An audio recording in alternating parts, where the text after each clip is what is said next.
Welcome to another episode of the Telling on Myself podcast, where we tell it all, but we ain't doing no snitching. I am your host, Kendrick, not Lamar. And I'm your co-host, Thalia.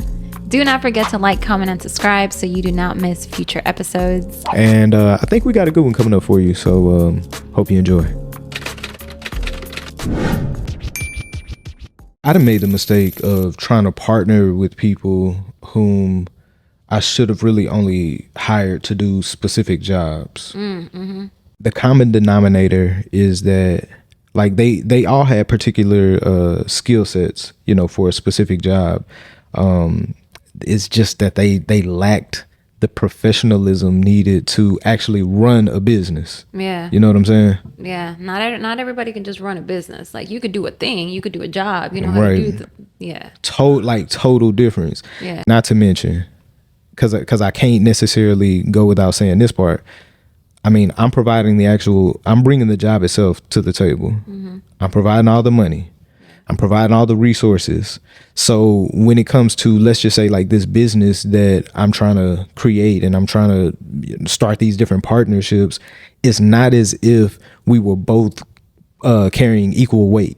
Right. Like it's really a 95 to 5. Like, right. Man, let me not say 5. I give you 10%, because the thing that the majority of these people would bring to the table essentially would just be their actual skill set.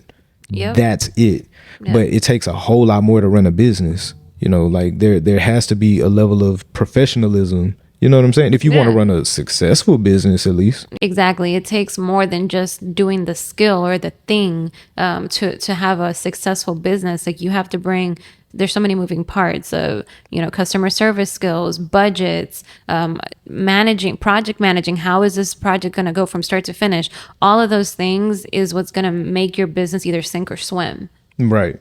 Which I agree, because I feel like some of those things that you just mentioned, those things were what caused problems within the business, because I assumed that since I was extending them the opportunities, that like their main interest would be helping me to grow the business and us both get money, right? As opposed to what it ended up being, which was basically them just focusing on getting theirs, whether it be maybe they just didn't believe the business or the model would work, or maybe it was just like their intrusive thoughts thinking, well, this well probably gonna dry up soon, or I don't know how soon it'll dry up, so let me just get all I can while I can. Yeah. Which I would kind of associate that with more of like a poverty mindset. Absolutely. They try to get as much as they can while they can get it. Like while the going is good, but it's like, why don't you think about longevity? Like, yeah, for sure. Like longevity is what keeps a business afloat. Like if nothing, you just have a little project going on, and then when it's done, it's done. Like 1000%. That would make no damn sense. I can either give you some fish for the day, or you can teach a man how to fish. So we trying to play the long game. Right. Man, I had so many people tell me about their horror stories with like partnering with other people and stuff, and that reminded me of a time where I partner with somebody, again, like you were mentioning, for their expertise, because a lot of the times whenever you are partnering with somebody in whatever capacity, it's usually because they bring something to the table, you bring something to the table, and it's supposed to make the thing they are working on, right, flourish and grow or whatever. And me being, an influencer content creator, like what I brought to the table in this partnership was my audience, being able to show people what we were doing in a grander way, because I already had an audience established. Mm-hmm. So I wasn't thinking anything of it. And during the whole process, there was just so many different things of like jealousy that kept popping up. And I didn't understand it, because I thought, this person is bringing this to the table. This is literally what I bring to the table, and what we had, kind of agreed upon beforehand. Like, hey, I have my audience. I would love to, share this, blah, blah, blah. And it ended up kind of being like, well, why are you doing this or doing that in front of your audience? And it was really weird, because I was like, is this like a rivalry? Like, I thought we were supposed to be working together and not working against each other. And it kind of made the whole relationship, it deaded the relationship. Basically, we basically had to squash the whole partnership because personal feelings were getting in the way. And I think that's pretty interesting when that happens. I think that sometimes people can be so confident coming into something, but then whenever they see somebody has something that they don't have, instead of them thinking, together we're putting our heads together and making this thing better, now they're in their own head more than likely, because then they start feeling feelings of jealousy, of envy, of whatever else, and then you feel it, because energy doesn't lie. Like I could feel that things were shifting, and like we kept having to have more of those little conversations of like, hey, is everything good? I kept having to apologize all of the time, and I was like, this is just isn't gonna work. So we had to dead the relationship.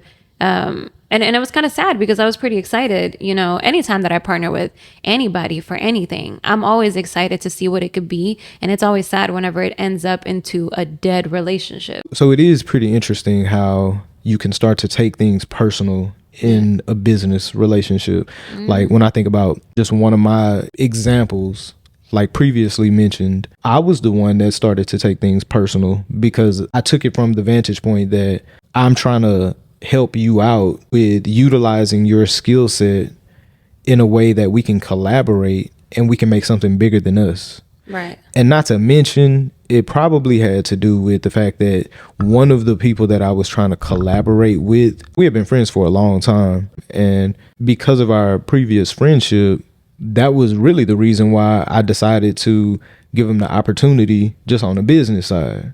Right. So I think that also probably had a little something to do with it. I gave a friend an opportunity to do some business with.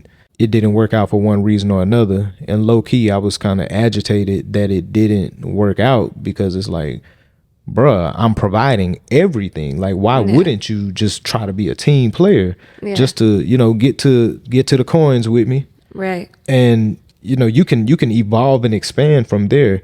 Any type of business plan I ever put together, I always try to put it together with people that I'm going to work with in mind, having somewhat of a long-term type of plan, like a way for you to evolve, to expand, because the bigger you get, the better off you become. Right. Inevitably, the same goes for me. Yeah. The better off I'm going to be, the better off we'll be together, Yeah, it's tricky how you can start to kind of take personal things that should be limited to just being, a business relationship. And that was on me. You live and you learn. But now I understand better why they say, boy, don't go into business with your friends. Don't do that.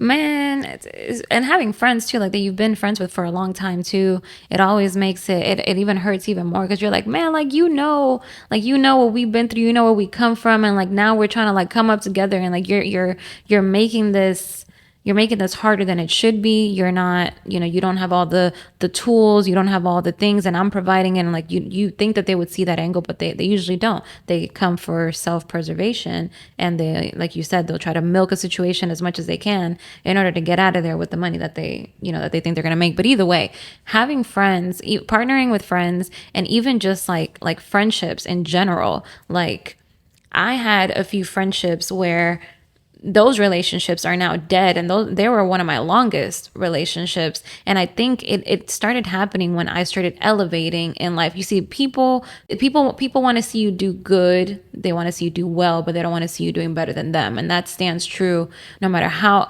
I believe this so truly now, because even the people that I was friends with for so long that I would have never thought that they would come at me sideways and be weird and start having those feelings again of jealousy, of envy, even though they may have claimed that it wasn't that, they just met me with the whole, oh, well, your social media life is just too much, or you're just doing so much, and your life is just so different. And I just accepted, like, it's fine. We're growing apart. Things are different now. I get it. It's cool. But I never thought that it was grounds to like just totally dissolve a friendship. But if I looking back at it now, I'm like, okay, this normally happens whenever somebody really wants, maybe not necessarily what you have, but something like what you have. Mm-hmm. I remember being in a situation with friendships where we were all like in the same place, whether we worked at the same place or lived in the same area or whatever it is. And, you leave and you leap and you try to do these new things, and they start working out.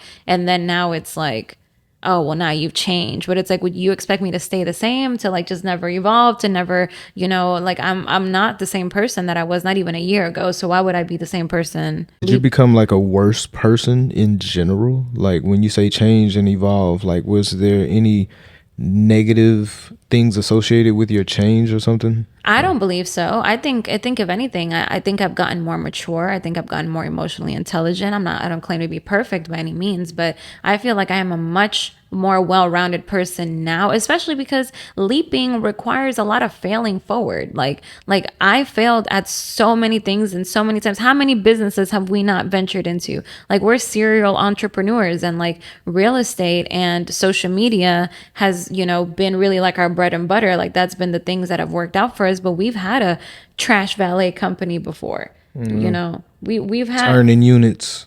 Yeah, we had a cleaning service that cleaned vacant apartment units or whatever.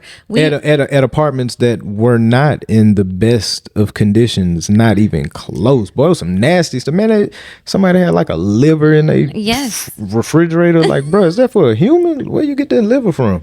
That looked like Jeffrey Dahmer's fridge. Golly. Like, for real. It was literal like blood. Oh, it was disgusting. And we weren't even charging like a whole lot of money. Like, we were trying to be competitive because we were, just jumping into the game. I had been working in apartments for a few years at that point, and I was like, hey, let's come up with something. And then we came up with this. We were supposed to be what was the name? Chill out, bro. We were supposed to be called the Trash Bandits. He wanted them to have little things. That was supposed to be our logo. So all this to say, you're gonna fail. You're gonna fail at businesses. You're gonna come up with quirky names. You're gonna go into things that you may not even be well versed in. But quirky names. Trash get bandits. Out of here, bro. Bro. You a hater, man. Finish telling your story. You don't come up with all this other shenanigans and whatever you're talking about. But for real, so all I'm saying is that, because we went through so many changes and so many failed attempts at, launching our businesses, all the different ones that we did, I think that shaped me, and it made me more of a patient person, a person that's more, that thinks things through. We count the cost. There's been many a times that we've gone into things without really fully counting the cost, and it cost us. Yeah, money, time, effort, sanity, man, probably days to our life expectancy, just all man, gray hairs, all kind of stuff. So at the end of the day, like, no, I do not think that it made me that I'm a worse off person or that I've changed for the worse. I think that I've changed for the better, and I think that a lot of the times it has more to do with them than it does to do with you, and it's just areas of their life that they haven't developed or just don't have the courage to develop. And all I can do is, pray for them and be like, I hope that one day you do find that thing that you want to do, because shoot, it ain't gonna be here though. There was a time that I was being told, I can't wait for Thalia to just blow up on social media and be super rich so we could just like live in a mansion where she's gonna live. Oh, really? Hell yeah. And I used to be like, heck yeah, I'm super excited for that. Let's do it. And then when like it became real and my goals were no longer dreams, my dreams were becoming reality, and I'm actually doing social media as a full-time job, and it's my career. Now that it's real, now it's too much. So okay, cool. No worries. It is what it is. People get bitter when you get better. Like my boy at the Prophetic podcast, somebody dropped that bomb for me. So speaking of bitterness and dead relationships, especially relationships that by design are meant to stand the test of time. Yeah. A lot of people already know that I was adopted. I do have a biological parent who's alive and well, but relationally has been dead to me and towards me pretty much my whole life. And it's very interesting because this strained coexistence played a part in causing a rift in the relationship that I have with one of my siblings, because the way we grew up and where we grew up, we were all in a pretty close proximity with each other. So we was always in the same places. And so we had a relationship, so to speak. And I believe that aside from probably like other small stuff that probably just went unaddressed for a long time, that probably played a part, it was more so like the invalidating of my experience in both like childhood and adulthood, basically. And just like how starkly different we were treated. Yeah, even though y'all were in close proximity. Yeah, even though we were in close proximity, for sure. So that difference in treatment over time, when I look back on it, it definitely started breeding resentment along with other like emotions and things like that, but resentment for sure. And the wild part is it's not as if like I desired to invalidate their experience or like make them feel guilty for having the type of relationship and bonding and chemistry that I too wish like I had in my own personal life and experience with whether it be my biological parents or the parents who raised me. They did the best that they could, and it ain't no knocking nobody for like what they did or how they did. I don't think anybody really did anything with any real ill intent. But Sure. I mean, it just kind of is what it is. You know, you can dictate your actions, but you can't necessarily dictate the consequence. So that also means that you can't dictate consequentially how a person perceives something that they went through firsthand. Right. But more than anything, again, not to try to discredit or invalidate their experience or make them feel guilty or anything like that. I think the thing that really like bothered me the most was more so them coming off as seeming condemning towards me for not having the same type of warm, lovey perspective, outlook, opinion, you know, that they had or that they have when, again, our experience wasn't equal. Right. So we definitely won't view things the same when we didn't experience things the same. Right. So my life memories are full of like me suppressing my own natural interests, insufficient nurturing, identity issues, and never fully feeling like I just totally belong somewhere organically, but only like with conditions. For the majority of my life, I always played the role of the person who was always willing to bend to be liked or to make the adjustments to make sure everybody else is good. Never fully embracing my own uniqueness and gifts because I lacked confidence that nobody really ever enforced when I was growing up.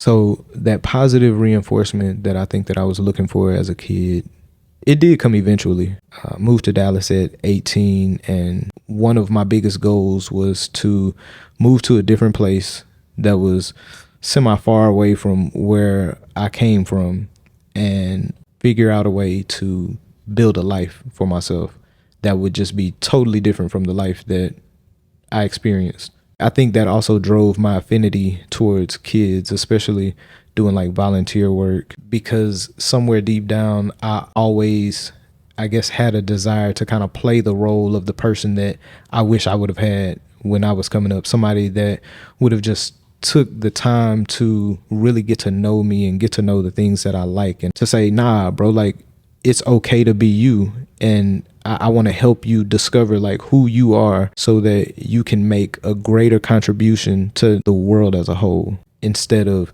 kind of like forcing me into things that I genuinely have no desire to do or wear or whatever. So it's like I got a whole lot of practice in basically just being somebody else and never really getting to settle in with like, who am I? Like, who is Kendrick? Like, what does he like? What does he want? What does he want to do? So I come up now and I'm a grown man and I got all kind of like self-doubt and lack of belief, anxiety. I'm just mad and negative and bitter and irritable all the time, super easily, because my whole life I've been working towards being somebody that I'm not. Yeah, that's powerful. I think, they always say there's power in moving out of your hometown, especially if it's a small town, because, you remove yourself from the environment that you come from and you're able to really be whoever you want to be. And more than half the time when people are, I want to move to the big city to find myself, to discover who I am. Like, yeah, that's exactly what you did. And that's, it's interesting to think now when I was talking about having like a dead parent, it's almost like it almost poses the question, is it better to have had a parent who was like mine? My father was very reinforcing of me and my talents and my gifts, and always told me that I could do anything, and to have lost that parent and have no longer a relationship just because it's a dead relationship physically because he's no longer here, to have had one and lost it forever, or to have never had one at all but have the person be around, like, I don't know which one is worse. Yeah, I feel you. I guess we'll never know. Yeah. We hope y'all enjoyed this episode of Telling on Myself. Yeah, and if y'all did enjoy this episode, man, come on, man. Tell us in the comment, man. Step that engagement up. If you're listening on Spotify or Apple or iHeart, anywhere that you listen to podcasts, go ahead and leave us a good 5-star review. We appreciate it. It helps our podcast get sent to other people that are needing to hear this. Yeah. So we appreciate that so much. And yeah, man. Until next time. Peace. Peace.